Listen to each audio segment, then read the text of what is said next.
no había visto algo así de tan cerca. Siempre había escuchado en las noticias y de repente pasa esto a 500 metros al lado mío. Y nada, pues en primer lugar lo que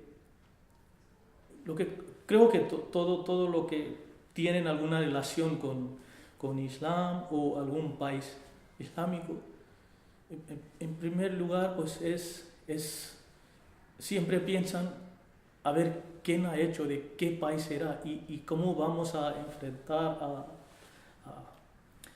Pero aquel día pues digo, o sea, ¿por qué siento culpable y tan mal? ¿Qué culpa tengo yo?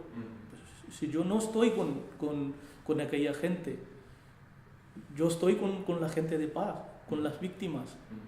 Yo no estoy con aquella gente. Y si alguien pues piensa algo de mí por mi rostro, mi piel,